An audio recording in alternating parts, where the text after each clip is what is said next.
Happy Devil's Wednesday. We're back. We're finally back. We figured it out. This is the... oh my goodness. I almost screwed this one up.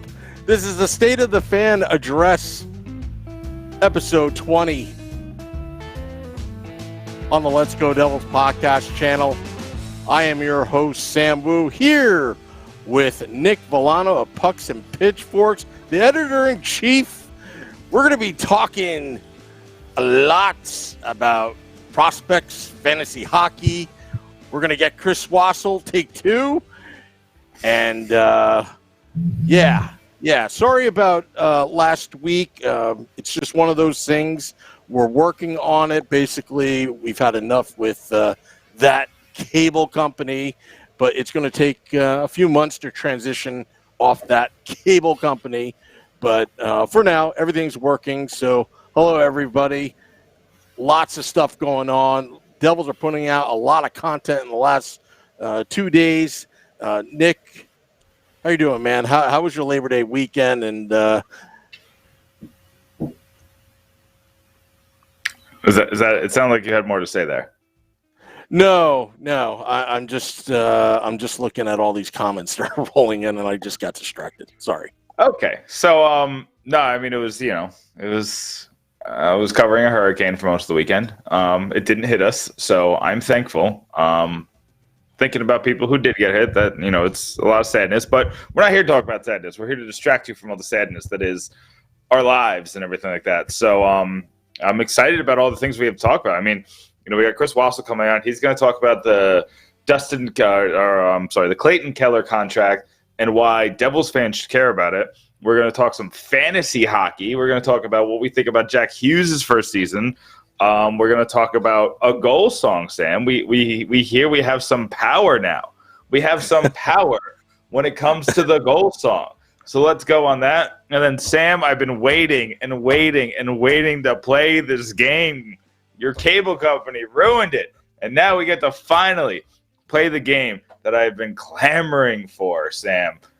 But first, prospects. The prospects challenge roster got released today, Sam. Well, is there somebody in particular that's on the list that is on the top of your list? I mean, there's a lot of interesting pieces on here. There's a couple who aren't there. Daniel Mitchell, the Russian player, I'm guessing he's still doing his thing in the KHL. He actually didn't start for his KHL team, and he didn't start for his MHL team, which is the minor leagues for there. So it's kind of hard to figure out where Mitchell is going to play, but he's also not at the prospect camp, so not really sure what's going on with that. And Moynihan is not here either. I didn't expect Monsieur, but I did expect Moynihan to play. But they all have different reasons. One thing I did like to see is that Fabian Zetterlund is on the roster now.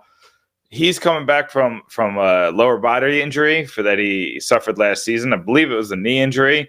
So it's good to see him that he might actually be in this tournament. I would love to see him in preseason. He's a guy, and I've known a couple other blogs out there have already said this, so I don't want to act like I'm stealing from people, but I saw Jeff Omer talk about him earlier this week, and I think he's absolutely right. He's a guy that we should definitely watch. He was playing, how they say, Sam, playing with men last year.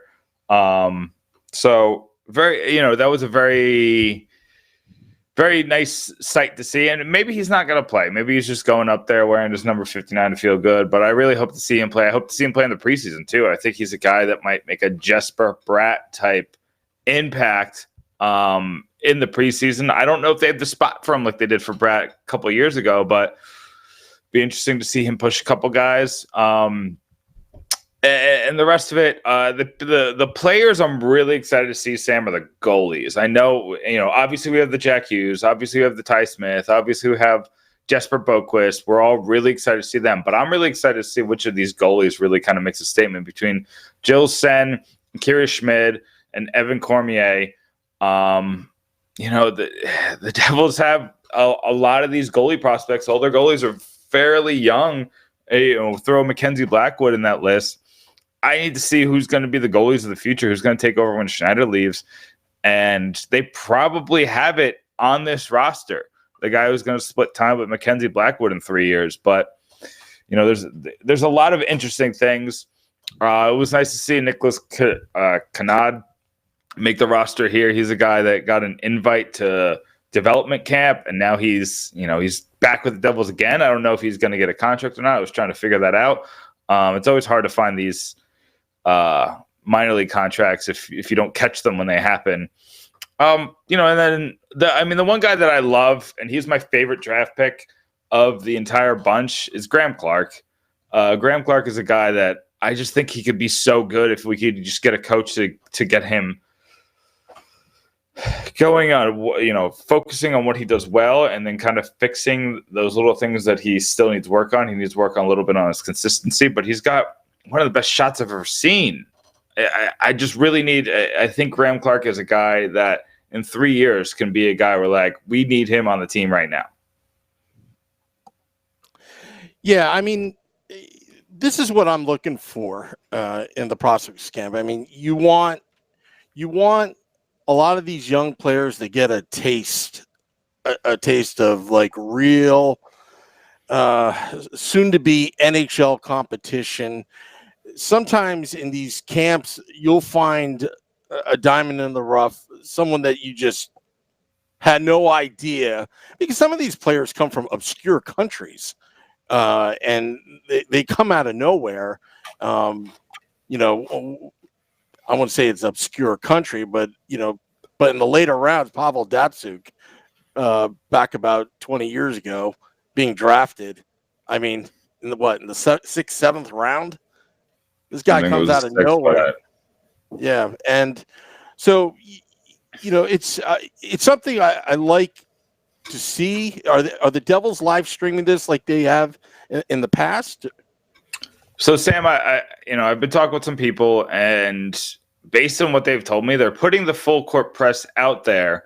They're going to stream it. Yes, they're going to stream it. They're going to have Matt Laughlin out there to do play-by-play. I believe Awesome. Our friend. I've heard rumors that our friend Chris might be doing color, but I haven't confirmed that yet. But obviously they're going to have somebody doing color. Amanda Stein's going out there, so she's going to be doing stuff for them. They're putting in the full court press, and there's been some trouble with previous streams in Buffalo, so I think that they're learning from that, and they see that once we get to this point where it's been, what's it been, Sam? How long ago was April? It's been 5 months with no real Devils hockey. We only had that prospect development camp, which really had one scrimmage in it. We need Devils hockey, and we'll take it any way we can get. So I think they're going to try to do their best to, profit off that situation. And I think this is a great way to do it. Might as well send the whole team up there. And then, what you can do is you can take a couple chances with these things, knowing that, if something doesn't look the way you want it to do, it could go away forever. Nobody's really going to ask questions. And, I'm kind of excited to see, Matt again, hear Matt again, and, see Amanda doing her reporting stuff. And I'm just really excited to see what the Devils do this year, because I think they have, beyond this brand new team on the ice, I think their off the ice team has a lot of tricks up their sleeve, because it just seems like they're doing a lot of hiring. They're bringing a lot of on-air talents, and I'm not talking about you and me, Sam, even though we're the on-air talent here, but they're bringing the big guns there for their operation, and I'm just excited to see a lot of things. One other prospect that I need you and our friends at the flagship show are gonna like this, but I think McLeod is the guy you got to take a look at this camp, because he's talking about making the team. If you're talking about making the team, you got to come into this camp and you got to dominate. You got to stand out with Hughes. You have to go above Boquist. And you're a first-round pick. You're a former first-round pick. it's time for you to, the saying I was going to say had a curse in it, so I can't say that. But you just got to do it. You got to stop saying it, and you got to do it. So I'm looking forward to seeing what McLeod is doing after a lot of talk this offseason. Yeah, it's his time right now. It's either put up or shut up, and you got to take a giant leap forward, and not to put any, more pressure on this kid, but you never know with these kind of things. Jack Hughes, there's an unknown here. McLeod, he's got to make the team. You put those two together, we may see some magic that we would have never saw back in July or late June when we were talking about different scenarios of Jack Hughes. There's a big difference between what's on paper and chemistry on the ice. And you just don't know till the players start, playing with each other, getting to know each other, where they're going to be. I mean, if we played that game with I forgot who we played it with, the one that beat me. I forgot his name. Sorry. Was it Charlie? I think it was Charlie. No, it wasn't Charlie. It was I can't think of his name. Sorry, but the last game we played, and there was a certain name on some of these scoring lists that we were like, wow, like Randy McKay. Like Randy McKay came out, he started he made the NHL with his fists, and then he developed his game and he had speed and he was strong with the puck and he got those timely goals and you can't say what you want. Goals are goals, even though they may look like garbage, but they're definitely not garbage on the scoreboard because they count the same as any other goal. Right. Hey, listen, I mean, the Devils made the playoffs 2 years ago on Brian Boyle's garbage goals. So, yes. Speaking of which, Brian Boyle not signed right now. Lots of players not signed. It's a very strange situation we're in. You think that has anything to do with the looming CBA, or just teams are just waiting it out? I think it has a lot more to do with the restricted free agents and them not signing and everybody not knowing what their team is actually going to look like. And Zacha's not signed. So it's not just the Mitch Marners and the Patrick Laine's. It's, Zacha's not signed. There's a couple other ones around the league that are lower level restricted free agents that aren't signed. And I think the teams are less likely to give them, like, I don't think that Mirko Mueller would have got the contract. He would have got it if arbitration wasn't a part of the situation he was. But was he arbitration eligible? I know that Carrick got done because Carrick and Butcher were getting done quickly because they were about to go to arbitration. And you don't want that. That's really bad for your relationship with the player and the team. So, I mean, you basically got to tell them, you have to tell the team why you hate the team. And you tell the player why you hate the player. And then some guy who's never met either of you has to just randomly decide on a number. It's bad. You need to avoid that. Hockey teams do a lot better job than baseball teams of avoiding it. But I mean, we saw it kind of made it awkward for the Yankees and Dylan Betances. So, not to jump to baseball, but we just, it's just an example. We don't see it a lot in hockey. So I had to jump to baseball for an example. Yeah, I remember when Scott Niedermayer would have these contract disputes with Lou, and you would cringe because as a fan, you want Lou to sign him, and I think I remember once it went to arbitration, and he's just like, I shouldn't have to fight for a contract every year, because back then it was I think 31 before you can become age 31 before you can become unrestricted free agent. So yeah, but you don't want to get into arbitration because that's when you have the pros and cons, and that's where the general manager starts laying out the cons and just to keep the price of the player real. But kudos to Ray Shero for getting it done because you just don't want to get into that. And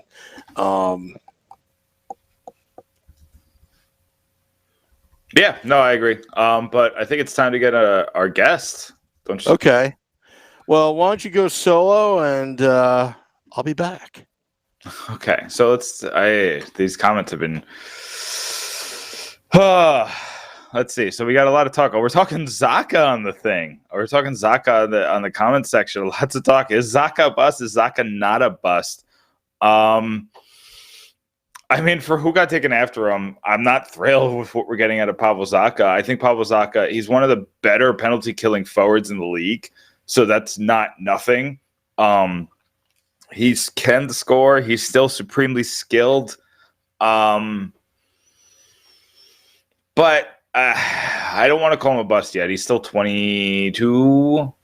He's still got time to turn it around, but we're getting to a point where he almost is what it is. But if he's a 40-point player that we pay $2 million a year for the next 10 years, and he's a penalty killer for us, I'm okay with it. Am I crazy? Am I crazy that I don't care that we took him in the 6th overall pick? Yeah, sure. It would have been great if we got Matthew Barzal. It would have been great if we got, I think Shingas to spare. I mean, there's Kyle Connor was in that draft after him. It's a laundry list of players that we could have taken instead of Zaka. I think Werenski went after him. But what are you going to do? We have Zaka. Zaka's a really good penalty killer. The one thing that I'm curious about is the reason why Zaka's contract situation has gone this far is because of not the money, but his role. What is his role? He's a 4th-line center? He was a 2nd-line center for the past 2 years, and now he's got to drop down to 4th line, and the 4th line's probably going to get like 9 minutes a game. Maybe he'll get to 11 or 12 with the penalty kill. But, I mean, what are you A, how much do the Devils pay for that? And B, is he going to want to do that?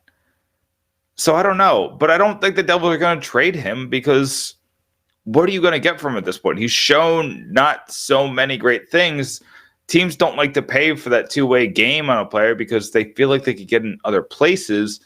So I think that these two sides are just going to figure out, but I do think that Zaka is probably asking himself, what is my role on this team? I don't see it. I see Jack Hughes now. I see Nico Hischier now. Travis Zajac is here for 2 more years. I think the Devils want him to replace Zajac eventually, but is he going to be just sitting there for 2 years and waiting for his role to expand? Or I don't know. I kind of went on a rant about Pavel Zaka that was not on the schedule. But Sam is back. Sam, I went on a rant about Pavel Zaka while you were gone. Is he a bust? I wasn't listening. I had to talk to Chris. I think it's too early to call him a bust. I think bust is, you got to say for people like now Yakupov, who's like basically out of the league and just never showed anything, but he's definitely hasn't lived up. Well, this is the one.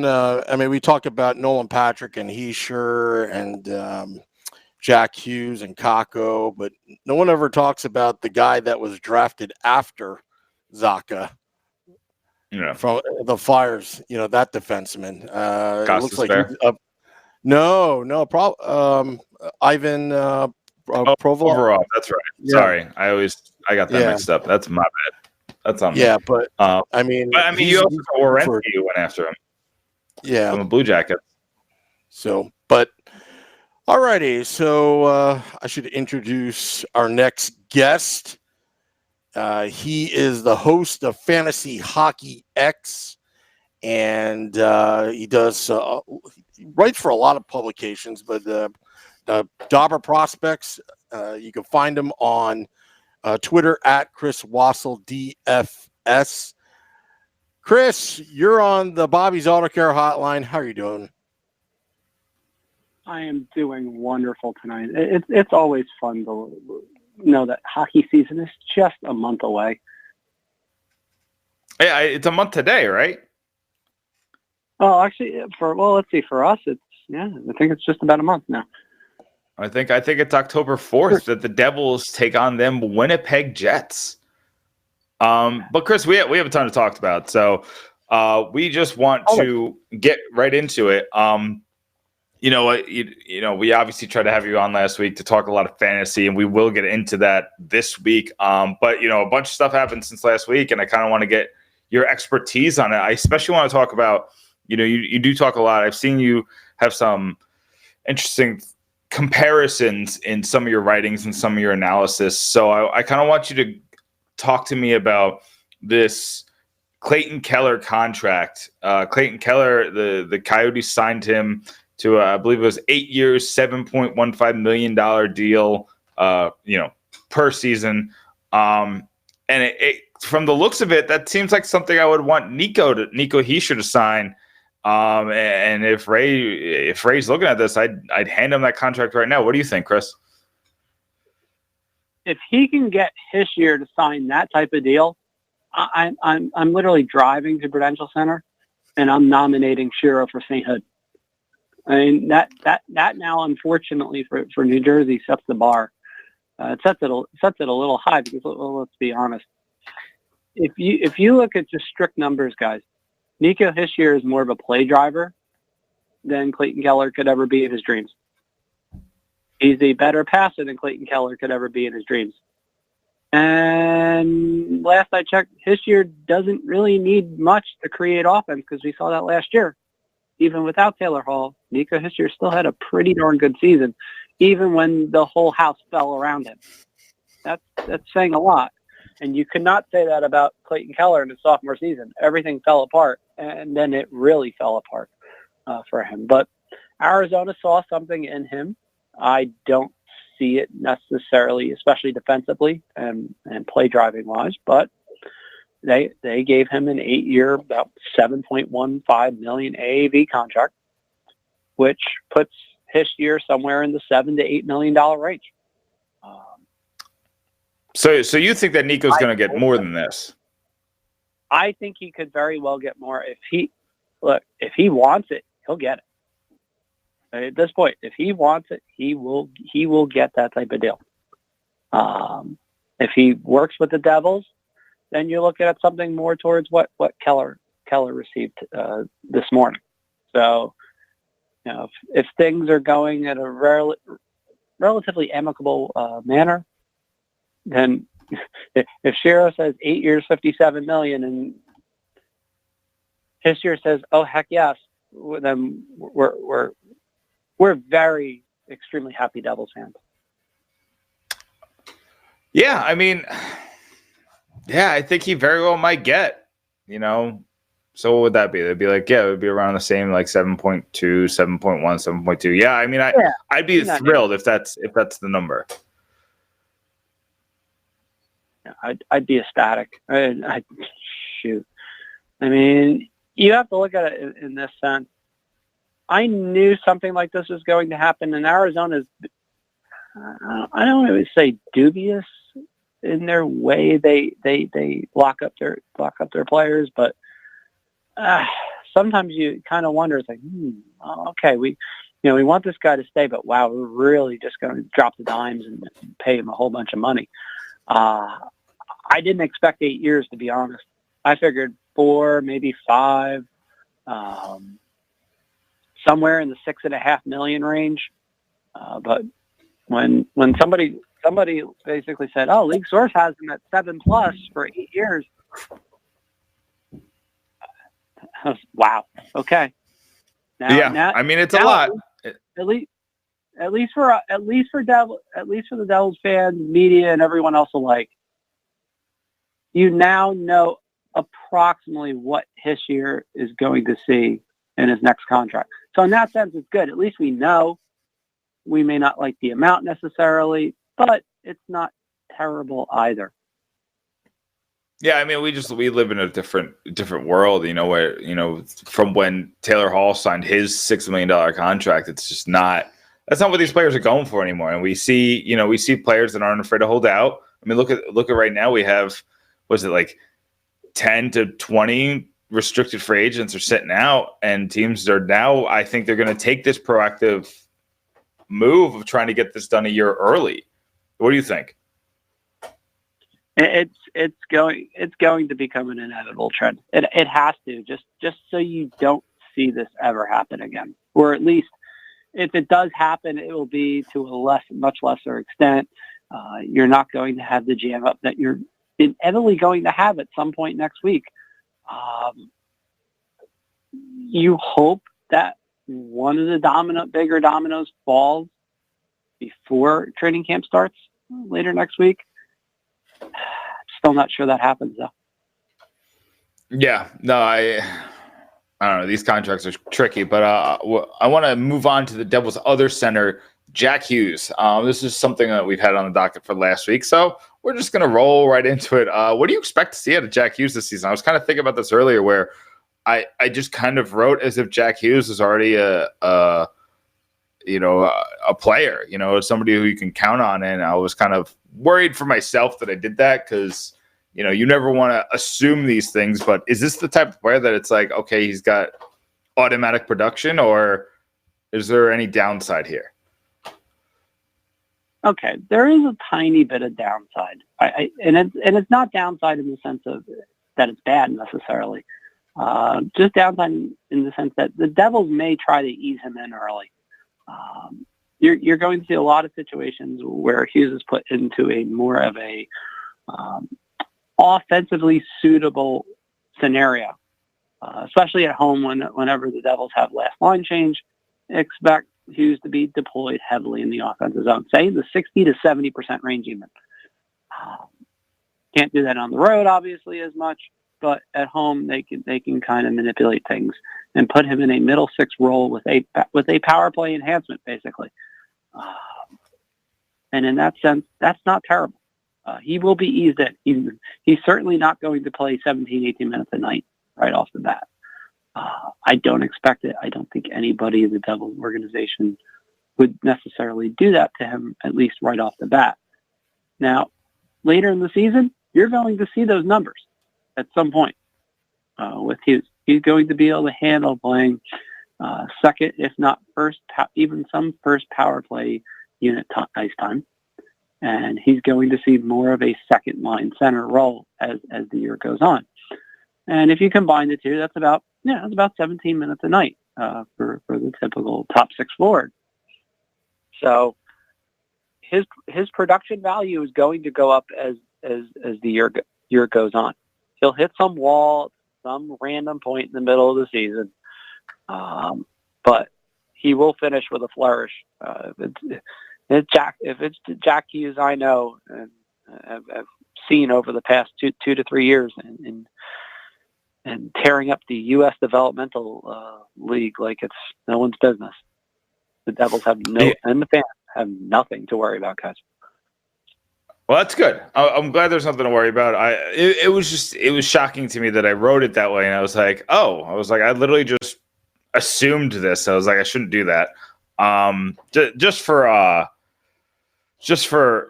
karma's sake, I didn't want to do that. But the Devils have a lot of really good young players. I actually just saw The Athletic just ranked the Devils prospect pool third best in the league.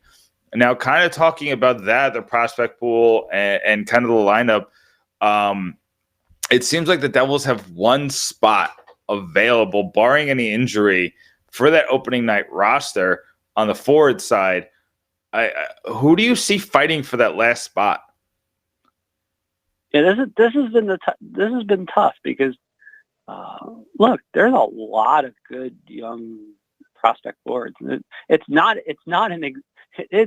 accident why the Devils are ranked as high as they are, and part of the reason, in a technical sense, and it depends on your publication, is that Nikita Gusev is technically considered a prospect, at least temporarily. So basically, for the first half of the season, guys, he's considered a prospect until he plays enough games to basically graduate out of that. So that's a formality. But if you go up and down the line, Devils prospect pool, I mean, you've got McLeod, you've got Boquist. Look, depending how Zetterlund comes back, I mean, you have Joey Anderson. You have 4 or 5 players that could slot into that opening night roster. And you could not say that last year, the year before, or the year before that even. That's prospect depth, which is a foreign concept especially if you know how well the I should say with an ounce of sarcasm, the later years of David Conte's drafting record. So are those? So you mentioned Joe Anderson, Jesper Bokus, and McLeod. Are those the only three you see fighting for that spot, or do you think some of the the lower down guys, some of these guys we see at prospect camp, maybe a Blake Spears is an interesting name, or a Studenich, or a Bastion. Do you see any other guys fighting for that last spot, or do you think it's a 3-man race right now? I think it's 3 for now. We're waiting to see. Obviously, the big one for me is, and it could become 4 if it would have been 4 if Zetterlund had stayed a little more healthy. But that's okay. We're gonna see what he does once his knee recovers, and that's it may not be now, but sometime during the season, I would not be entirely shocked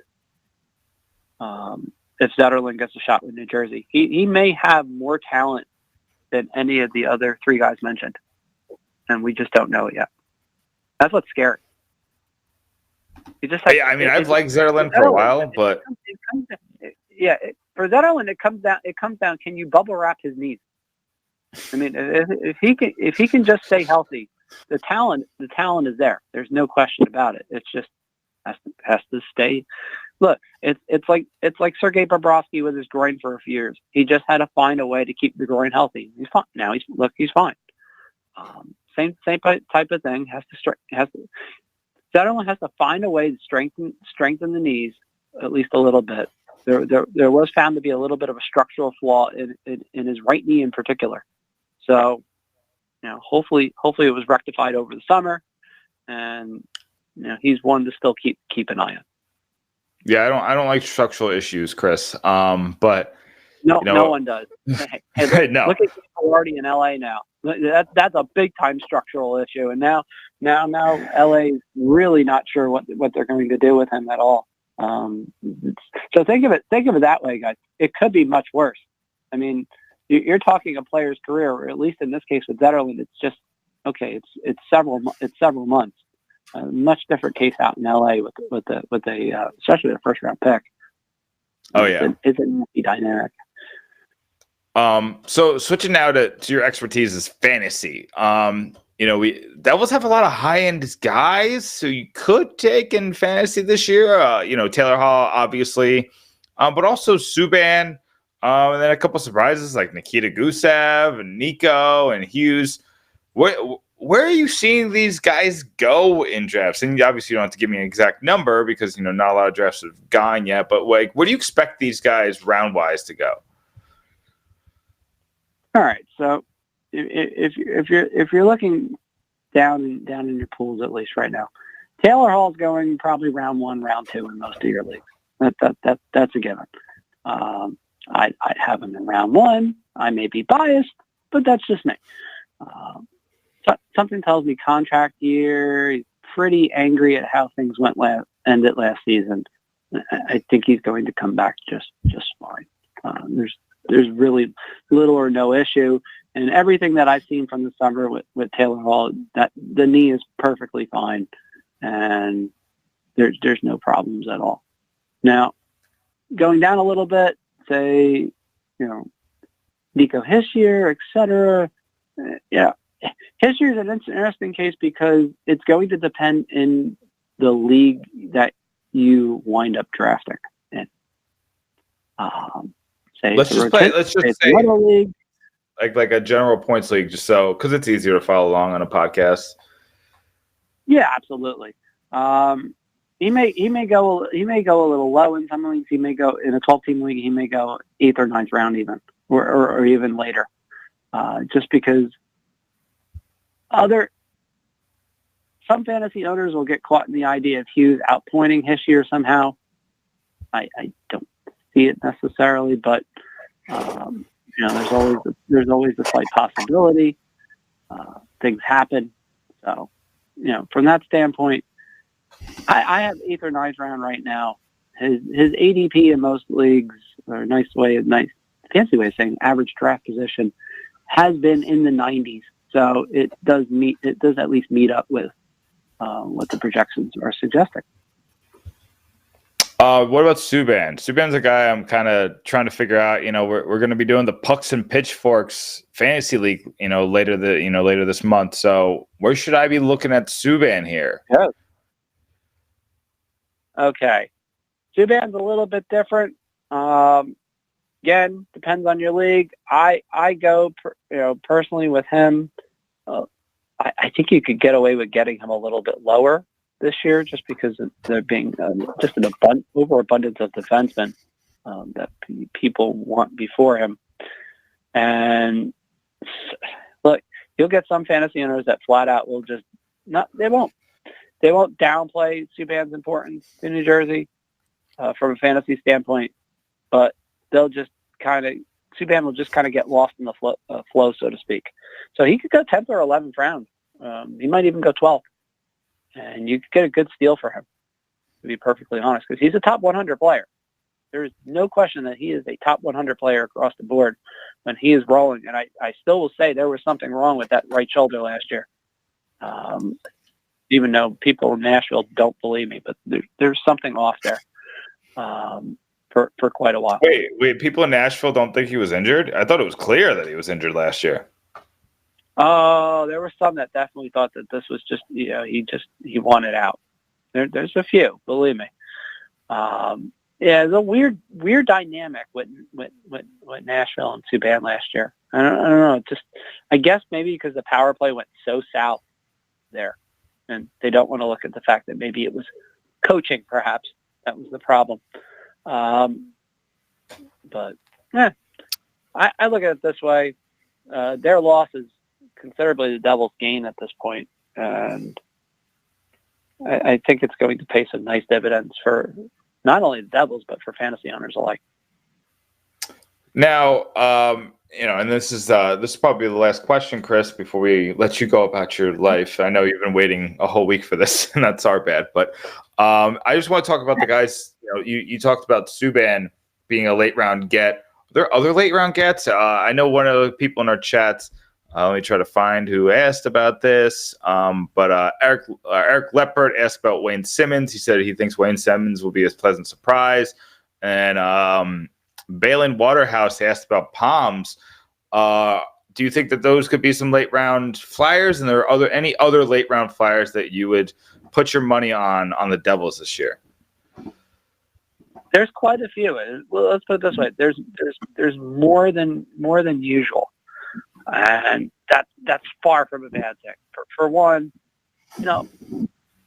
for Palms, I mean, look, he's going to go not as late as people may think. So, if you're in a standard league and that generally values scoring, look, you got a guy like Palmieri who could easily pop 30 goals this year. He's going to go in the 11th or 12th round. It's not like he's going to go super late. Now, a player like, say, Jesper Bratt will go later, and you get a lot of good value for him. You get a ton of value for a guy like Bratt. People will be surprised. And then whoever gets in as that 12th forward is going to have some fantasy value as well. There'll be a waiver wire pick, but I'm telling you, whoever gets that spot is going to surprise a lot of people. Just because of the Devils' depth, but two, they're going to be put into situations where they're probably better than most teams' bottom pairing defenseman or bottom line, and that's also good. Now Simmons will go late. Simmons is going to go late because most people are going to expect him to be on third line with some power play time. That's going to be his early projection in camp. He may wind up on the second line at some point in camp, and may wind up that way on opening night. We don't know yet. If he does, his value immediately shoots up. And if I can get him in the 15th, 16th, 17th round or later, it's not terrible at all. And yeah, he could more than surprise, especially on the power play, which, look, the Devils' power play wasn't that bad last year. as people think. I know it was 21st. Believe me, I've heard it drilled into me all summer long. I don't know, Chris. I had a lot of frustrating nights because of that power play. Oh, we all did. Believe me, there was enough. There was enough chances though that at least you were encouraged that if say, Mr. Taylor Hall returns, this is close to a top 10 power play again. And I do think that's where the Devils power play winds up this year, somewhere in the if not in the top 10, but very close. So relax, Devils fans. It's okay. All right. Chris, before we let you go, I just real quick, we got the prospects, the list of prospects going to Buffalo this week. Is there one in particular that you're really excited to see? I'm always excited. Anytime there's a chance to see the prospects up against some of the best ones, I want to see what Boquist does. I really do. Look, I'm not going to lie. Extremely fast and light on his feet. And I think the scary part is with him, at least, he hasn't even tapped like a fraction of his potential yet. That's what's scary. Let's put it this way. I know people don't put a lot of stock into the NHL equivalents when they go overseas and look at scoring rates and such. But you are looking at easily a top 6 player in a year for the New Jersey Devils. He could be a top 6 player as soon as next season, even. That's the kind of talent that Boquist has. He just has to put the North American game all together, and that may not take long for him. It really may not. He doesn't put himself into vulnerable positions very often. A lot like Jack Hughes, ironically. The only issue that he may have, and I know we say this a lot, which means we get shot for this and worse. There's a little bit of a consistency issue very early in his Swedish Hockey League career that he seems to have corrected. So, if there isn't that kind of learning curve in the AHL in particular, because I do think ultimately he's going to wind up in the A, at least for a little bit. Just do not worry about it, Devils fans. He's going to be an NHL player in very short order, and that's one you'll definitely want to watch, along with the usual suspects always. But Boquist is particularly one that I'm very high on. Well, you heard it here, folks. Chris Wassel making that bold prediction of Boquist going into the NHL. Chris, thank you for coming on to State of the Fan Address, and let's catch up sometime off air soon. Absolutely. I always appreciate it. All right, great. Thanks, Chris. That is Chris Wassel, fantasy hockey expert, giving us his insight. Yeah, I'm excited about Boquist, but I'm also excited to see how Jack Hughes, how he plays with other prospects, in this tournament coming up very shortly. You know me, Chris, or Sam. Sorry, I was still talking to the guest. You know me, Sam. I'm always trying to get the outside the box guy. Sometimes it provides some interesting content. Sometimes it gets crickets from Erica Wachter. It's a numbers game. But I'm just really excited for a couple of these outside the box guys and the goalies. Like I said, I just want to see how good the goalies play. Absolutely. So I've gotten some messages on YouTube Live. They said, I don't know if you guys heard. That's a scary place. Yeah. For the Facebook Live people, I love you guys, but the people on YouTube Live, half of them hate me. There's some of the messages, and I kind of figured out why.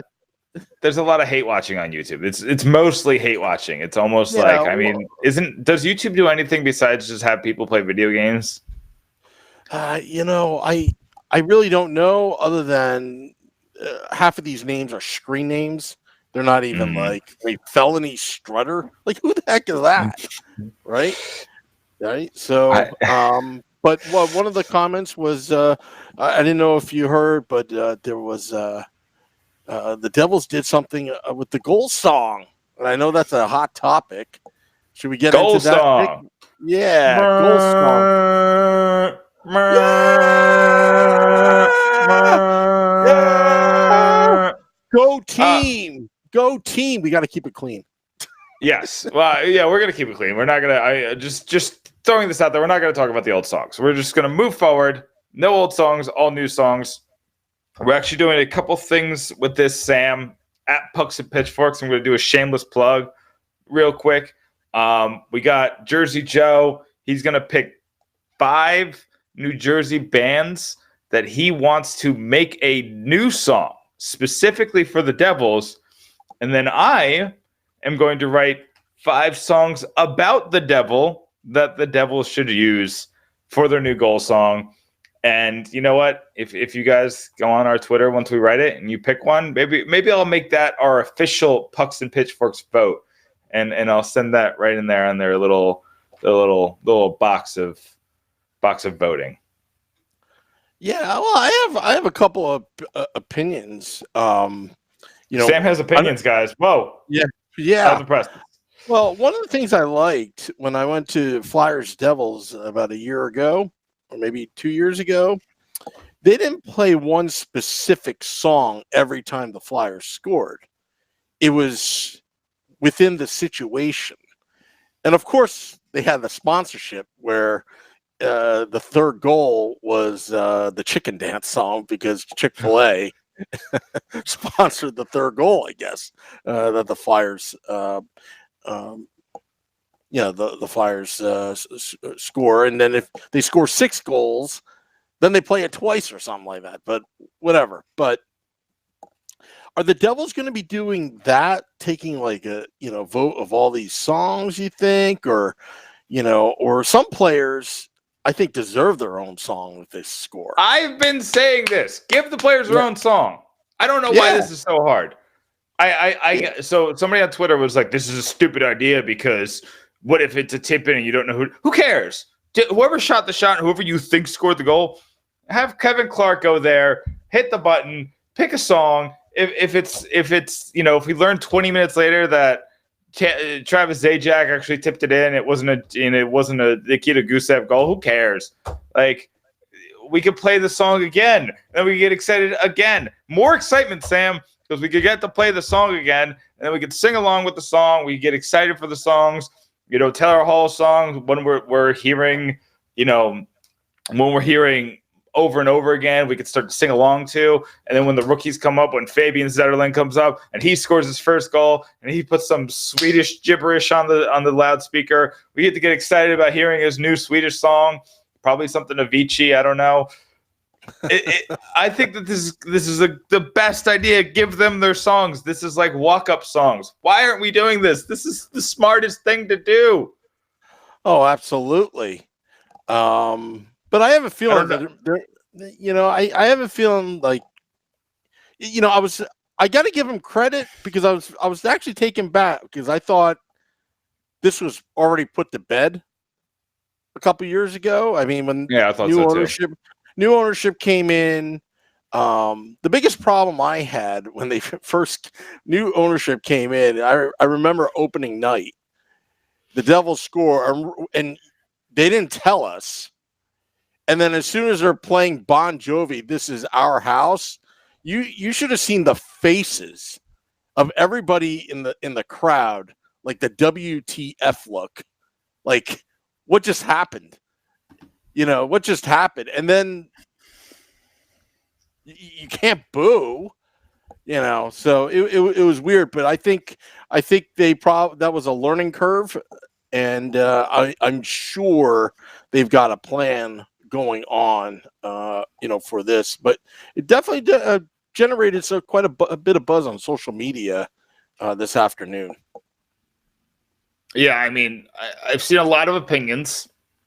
One that I've seen, I got to give my boy Kyle Canillo credit because he always shares his videos with me. He's a good Devils fan, but he wants the Kurt Angle song from WWE, where everybody chants "You suck." I think that they just want to say "You suck." They just want to say "You suck," Sam. I don't know if the Devils are going to let them, but Devils fans are going to find a way to say "You suck" no matter what song they pick. You know what? It doesn't. Yeah, I completely agree. It doesn't matter what song it is. They'll figure out the cadence and make it work. that's what New Jersey's going to do, whether you like it or not. That it's just going to happen. Yeah, it should be interesting what songs that they play, and just a reminder for all Devils fans. There are a lot of fans that have their own opinion on a song, or specifically a particular song. Be nice to each other. If somebody likes a song, they like that song. All right, because I've seen some of the debates, and it gets pretty personal. It's almost like we're talking about politics. But just keep in mind here, this is about a goal song.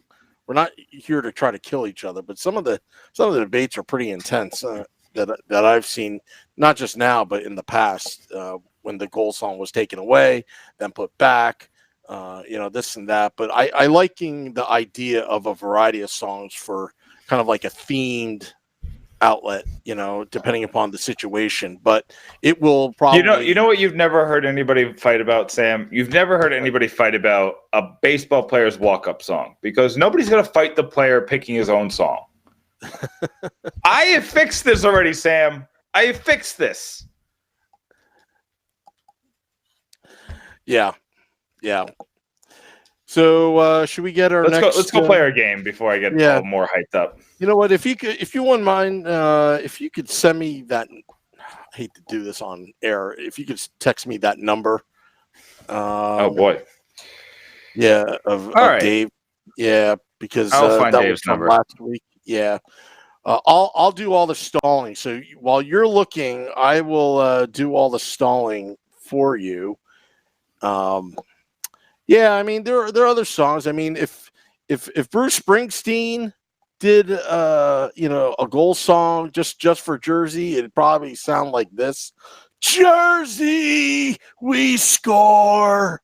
Jersey, we score. I wouldn't pick that one. And then you have Bon Jovi. One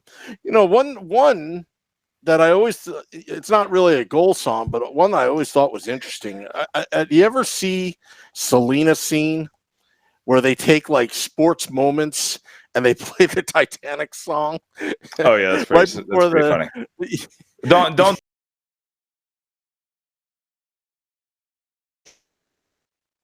And if you sing, they're gonna go away. Yeah. I think the computer froze. Nick, are you still there? I'm still here. Are you still here? Okay. Yeah, I'm still here. Everything's good. Never mind. So okay. Let me get the next guest, and it was a quick. Okay, sounds good.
Sorry about that. Our technical difficulties. Nick, let's just do a quick sound test. Sorry about that. We just went away for a little bit. I can hear you. Can you hear me? Yep. Let's blame the cable company on that one. Okay. Yeah. I don't know. Should we name it? Nah. Just in case they may sponsor us one day. If they sponsor us one day, all is forgiven. Trust me. But if they sponsor us, they better give you a better gosh darn system. Yeah, exactly. Well, it happens, folks. So, all right, Nick, why don't you take over, and I'll get our next guest to play the game. Okay, so I have no idea what the last thing you folks heard, but I was talking about the goal song. I know a lot of people, sometimes they don't care about the goal song, sometimes they do. I think it's fun to talk about as long as you don't get into fights with it. It's definitely not worth fighting about. So, folks, don't get heated about it. But I think it's something that's definitely fun, especially when we get the fans involved. I said the same thing about the beer. I know a lot of people weren't thrilled when the Devils were making their own beer, but they weren't thrilled because they went with Magic Hat, which was a New England company instead of something in New Jersey. But I still think it's a fun thing, kind of talk. Like I said, I would want like an ale, one of not the Indian pale variety, but I know Sam probably likes something darker. A lot of you like other different things like that. So it's supposed to be fun, but there's a lot of New Jersey bands. I would hope they would go with a Jersey band because there's a lot of big name Jersey bands still out there. Something that should be big and fun. I think that this could be this could be very interesting. I think that the goal song is something that we love talking about. The goal song is something that we love to continue. It's something we like to debate as long as we keep the debate civil. There's a lot to actually fight about, but this I don't think is one of them. But we're just waiting on guys. I got to tell you, I am so excited for this game. I worked really hard on this game. If you don't remember, we're playing Card Devils. Card Devils is a game where if you haven't watched Card Sharks, it's a pretty simple over/under type game. Basically, I'm going to give them a number, a stat, or something like that, and then from there, we're gonna, they're gonna tell me. You'll get the game. It's you got to follow along. Sam, are you ready for this game? I'm ready for this game. I'm also ready for my challenge because we got David Lebovitz on the Bobby's Auto Care Hotline challenging the Woo. Dave, are you ready to take me down? Because it's pretty hard.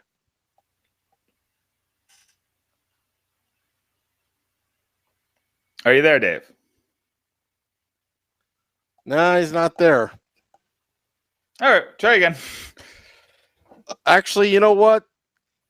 Let me try this again. Why don't you talk? I know what happened. I think all the feeds went down when the things went down. Let me just do a reset. He's probably on hold. It's just he can't hear us yet. Oh, right, that's fair enough. It's not good when he can't hear us, though, Sam. So he's going to go fix that. I'm going to tell you more about this game. All right, so I'm going to explain this game better. So we got 5 categories of different stats, or I had to kind of give you an idea of how we're going to play the game. But it's a very exciting game. I'm very excited about it.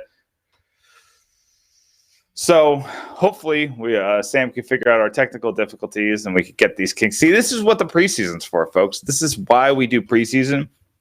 And this is why we've been doing these all summer, is because we got to get these kinks out. We got to get these kinks out for when we get, those in-season guests, those in-season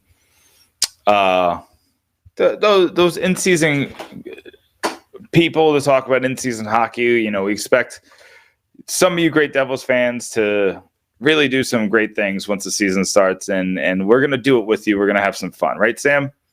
Oh, we're definitely going to have fun. We better hurry it up because the internet went out for about 2 seconds there. So, but I think it's working right now. On the Bobby's Auto Care Hotline, we have David Lebovitz on. Dave, can you hear us? Sure can. Can you hear me? All right. We We can hear you. We can hear you. Sorry, we're having technical difficulties because an unnamed cable company has terrible service. We don't want to name them in case they, sponsor us one day, like Bobby's Auto Care. But yeah, their service is terrible. But we're going to take a few months to rectify it when we move the studio from the bunker location to another bunker location, so we can do the show properly. So, but anyway, Nick, All right, get on the first floor. So I'm going to quickly go over the game. So it's an over-under. I was explaining to the fans here. I'm going to start you off with a stat or a number of some kind that's tied to the Devils, and then I'm going to tell you the next stat, and you're going to tell me if it's over or under the last number. Does it make sense? Yep. Sam, are you good? Yeah. Why don't you have Dave go first, because I think I lost Sam. Okay. You're back. Oh no, you're back. You're back. Okay. So David, I'm going to start. You can have your choice of either current Devils numbers, legendary Devils drafts, Nick Villano's favorite Devils, Devils career highs, or Devils first seasons. Draft. So I don't. Sorry, we lost the feed.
All right, I'm back live. I think everybody can see me right now. Nick, sorry, everybody.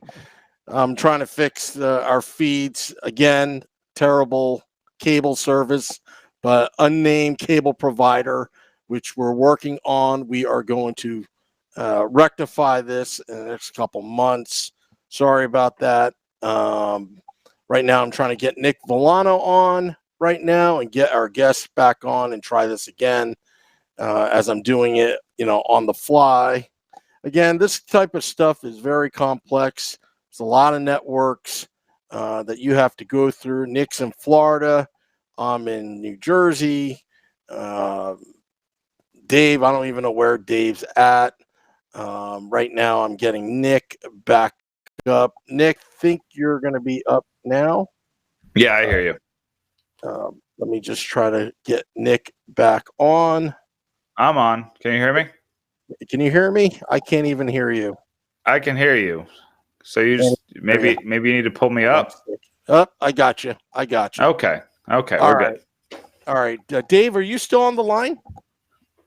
No, he wouldn't be. Just give me 1 second here. Perfect. All right. Okay. So we're just going to get right into the game. So we could get as much of this as possible. All right. All right. All right. So David, Martin Brodeur was drafted 20th overall in the 1990 draft. Ken Danico was taken in the Devils' first draft in 1982. Was he taken before or after Martin Brodeur's 20th overall? Oh, dang. I'm going to go ahead and say 4. You are correct. That is 1 point for David. Woo! Scott Stevens was taken in that same 1982 draft. Was he taken before or after Danico's 18th? All right, is it still me or? Yeah. You're gonna do it. Sets of 5. Oh, okay, yeah. Scott Stevens was taken earlier, I believe. Okay, so that's 2 points for David. Rocky Trottier was the Devils' first ever pick in that same draft. Was he taken before or after Scott Stevens? Who was taken? Oh, sorry. Scott Stevens taken 5th overall, by the way. Was Rocky Trottier taken before or after him? Oh, it was really close. I'm going to say before. Incorrect. He was taken 8th overall. I don't know how, I guess they moved, so they're not technically an expansion team. So 2 points. We'll let you answer this next one. Really bad. Brendan Shanahan was taken by the Devils in the 1987 draft. Was he taken before or after the Devils' first ever pick as a franchise? He was taken after. He was taken before. He was 2nd overall in 1987. So we got 2 points for David. All right. Sam, let's see if I can make. It still puts pressure on Sam. Sam's got to get these right. Sam, are you ready? Yeah, I'm ready. This is actually a pretty hard game. I didn't know it. I didn't know any of it. Yeah, this is a good game. You got. All right. It's going to be a lot for me. I'm going to go with, for you, Sam, just New Jersey Devils favorites. Brian Giunta broke the Devils scoring record with 48 goals in 2006. Did John Madden's career high points go over or under that?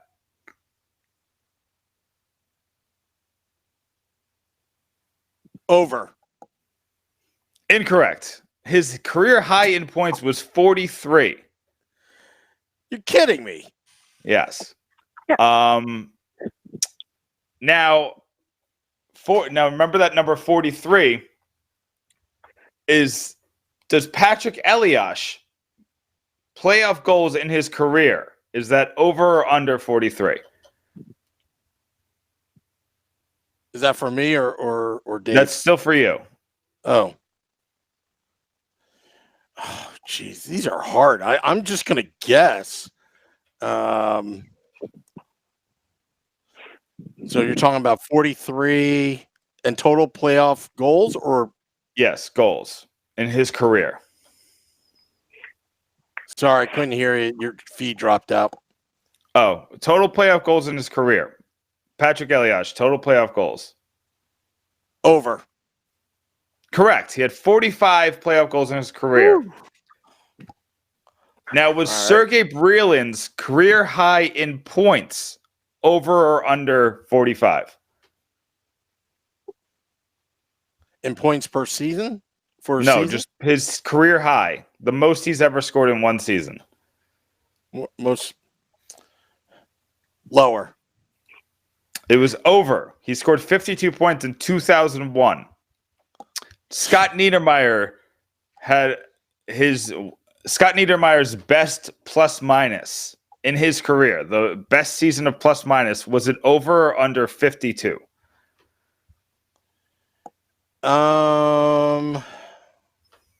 Over. Incorrect. Sam, you get 1 point that round. Scott Niedermayer's best plus minus ever was 34. Wow. So, David, you're up. You have a 2-1 lead. So we're going to go with Devils' first seasons. So Kyle Palmieri, in his first season with the Devils, had 57 points. Did Taylor Hall have over or under that in his first season with the Devils? Oh boy. I'm gonna say over. He was under the not so great first season for Taylor Hall. ended with 53 points. Nico Heischer's first season with the Devils was his rookie year 2 years ago, where he did very well. But did he score more or less than 53 points? More. He scored less, one less. He scored 52. That one was kind of a jerk move by me, but it's fine. So remember that number 52. We're going to move on to PK Subban. Was PK Subban's I couldn't hear what the answer to Heischer was. Oh, it was 52. Okay. 52. Was PK Subban's first season with Nashville over or under 52 points? It was, I'm going to say over. It was under. He only scored 40 in that first season in Nashville. Much better second season, rough first season. Now, Travis Zajac, in his first season, which would be his rookie season with the Devils, did he score more or less than 42 points? I'm going to say more. Okay. So, David, you get 1 point, I think, that round. You were banging the over. You were banging the over, and it hurt you that round. So, David is up 3-1, but this gives you a chance, Sam. So, Sam, Okay. I think you're gonna do a little bit better with the Knicks favorites. So, Martin Brodeur in his career has 688 wins. Did Bobby Holik have? Or I'm sorry, I think that's wins with the Devils. He had 688 wins with the Devils. Did Bobby Holik have more or less penalty minutes with the Devils? More. Correct. He had 863 penalty minutes with the Devils. Adam Henrique was one of my favorite players before he got traded to the Ducks. Did he have more or less than 863 shots during his time with the Devils? More. Incorrect. He had 813 shots. Ugh. Scott Stevens was a guy who was my favorite player for a very long time, the captain of the team. Did he play more or less than 813 games with the Devils? Regular season games. More. Correct. He played 956. Now, Miles Wood is currently my favorite player on the Devils. During his breakout 2017-18 season, did he play more or less than 956 total minutes? Less. Correct. So what'd you get that round? You got 3 right, or 2 right. So you guys are tied 3-3. All right, so here's how I'm going to do this last round, because I only have one more round. I'm going to let David start, and David's going to go until he gets one wrong, since he's the guest. And then if Sam can pick up from there and win it, it's all on him. These are Devils in their prospect years. David, are you ready? Sam, is David still there?